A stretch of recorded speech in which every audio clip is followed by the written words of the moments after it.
Paz do Senhor, meus irmãos. Hoje eu queria ler um versículo, uma porção da Palavra de Deus, para responder uma pergunta que tira a paz de muitos cristãos, de muitas pessoas que querem entender o Evangelho, e às vezes elas chegam até mim com a certa pergunta: mas se a salvação é através da fé em Jesus, como vão ser salvos os que viveram antes de Jesus? Outros dão exemplos do tipo: como se salvariam os esquimós, os índios, os beduínos do deserto, os pigmeus da África? Essas perguntas às vezes vêm como uma defesa, um evangelismo fraco de crente que acha que se converter ao Evangelho é dizer: sim, eu aceito Jesus. Mas essas perguntas até que tem um quê de dúvida real. Principalmente porque, número 1, ninguém ou quase ninguém entende que o Cordeiro Santo que tira o pecado do mundo foi imolado antes da fundação do mundo. Ou seja, basta eu dizer que, embora Jesus tenha morrido historicamente na linha do tempo há 2 milênios atrás, eu te digo que antes de que houvesse criação já havia a cruz. Porque antes de que fosse feita uma criação para que ela viesse a cair, Deus já havia lhe preparado uma redenção caso ela viesse a cair, posto que ele já sabia que cairia, porque nada foge do entendimento e da onisciência do Senhor. Mas então, como fica a questão dos índios e esses povos que realmente não ouvem Jesus? O crente não sabe. Então ele apenas diz que morreram, que se perderam, ou seja lá o que for que ele diga. Mas ele não entende o real sentido do amor de Deus, o alcance da salvação de Jesus. Por isso eu quero ler com você Romanos no capítulo 2, quando o apóstolo Paulo fala sobre os gentios, sobre os povos que não tinham a lei de Deus, mas que mesmo assim conseguiam andar melhor do que os judeus. Romanos 2, versículo 11 diz: porque para com Deus não há acepção de pessoas, porque todos os que sem lei pecaram, sem lei também perecerão. E todos os que debaixo da lei pecaram, pela lei serão julgados. Então pela lei serão julgados os que pela lei viveram, pecaram. Versículo 13. Porque os que ouvem a lei não são justos diante de Deus, mas os que praticam a lei hão de ser justificados.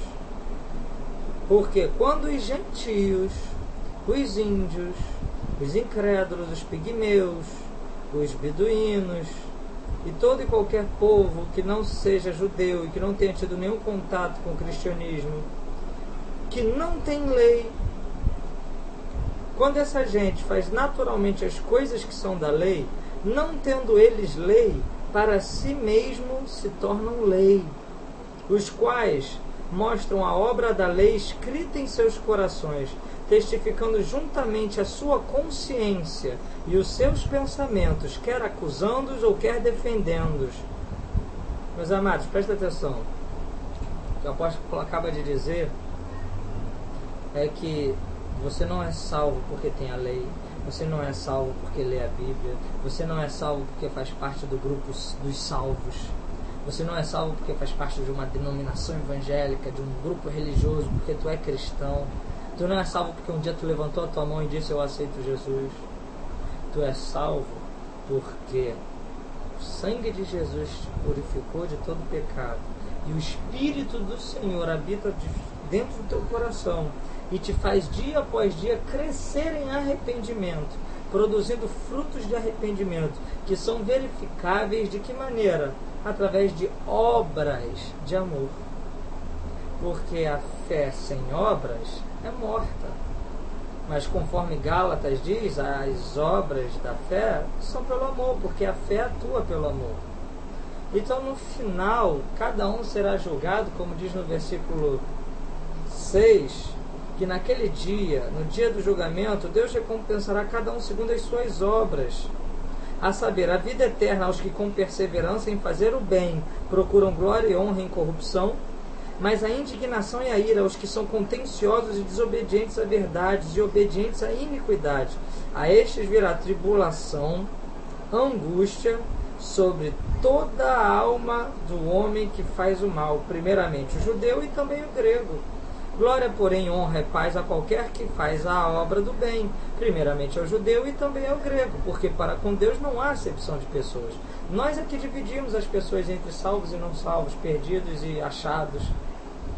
E o pior, o incrédulo, ou o sem religião, ou o que não é cristão, o ateu, tem dificuldade de entender a salvação através de Jesus, porque a igreja faz parecer que a salvação através de Jesus é assinalada pela participação do tal dentro da igreja, como se só fossem salvos os que estão dentro da igreja, de modo que uma das heresias combatidas pelos reformadores na Reforma Protestante era justamente a detenção do direito de salvação pela igreja. E hoje nós estamos pregando isso de novo? Meu Deus, se não conseguimos ficar sobre os fundamentos dos reformadores, imagina para onde foi parar o fundamento dos apóstolos. Gente, a salvação não é da igreja. Segundo o profeta Jonas, a salvação pertence ao Senhor. E Ele dá a quem Ele quer, Ele faz da forma como Ele achar melhor. Cabe a nós pregarmos o Evangelho, porque é muito melhor ser salvo consciente disso, vivendo em amor pelo nome de Jesus. Mas estes que não ouviram o nome de Jesus ainda podem sim ser salvos pela prática do Evangelho no cotidiano da sua vida, ainda que inconscientemente. E aí você me diz, então você está dizendo que as pessoas são salvas pela obra, não é mais pelo sangue de Jesus. Não. Eu estou dizendo que quando alguém faz as obras sem entender que as faz, não as faz porque não está se esforçando em fazer obras, está apenas vivendo elas.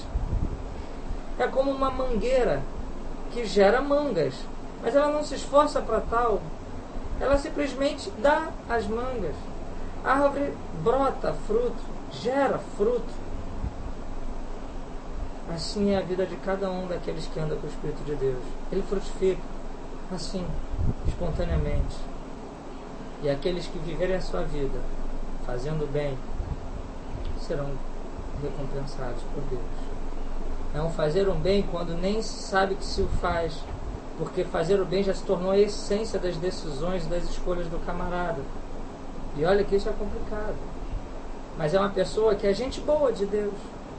É um samaritano que para ajudar um judeu que foi assaltado na estrada, por causa do judeu e não por causa de que Deus está vendo. É alguém que ama o próximo pelo próximo, que ajuda o próximo pelo próximo. São esses que naquele dia vão ouvir de Jesus: entra para o paraíso, entra, porque quando eu tive fome você me deu de comer. E aí eles vão dizer: não, Jesus. O índiozinho, o pigmeu, o esquimó vai dizer: não, Jesus, eu nem te conhecia, não dei nada para você não. Ele vai dizer: Deus sim, mesmo sem conhecer o meu nome histórico, você me conhecia no teu coração, porque agiu como eu quero que você age. Porque você amou o próximo e agiu pelo bem do próximo, de maneira que o maior altar, o melhor altar onde um ser humano pode oferecer sacrifícios a Deus é o coração e a vida do próximo. Meu irmão, fica com essa palavra, reflete sobre isso e entenda que para com Deus não há acepções de pessoas. Todos seremos julgados, tanto cristãos e não cristãos, judeus ou gregos, não há diferença. Então põe a tua vida nos eixos, anda pelo amor, seja cheio de fé e pratica as obras do Evangelho em sinceridade, para que a tua fé não seja religiosa e para que Deus não venha te apartar. Fica com essa palavra. Eu vejo você, em nome de Jesus, no céu, junto com um monte de índio, de beduíno e de gente boa de Deus que viveu ao longo da história. Assim eu encerro essa palavra crendo, em nome de Jesus, que você verá a glória de Deus. Amém.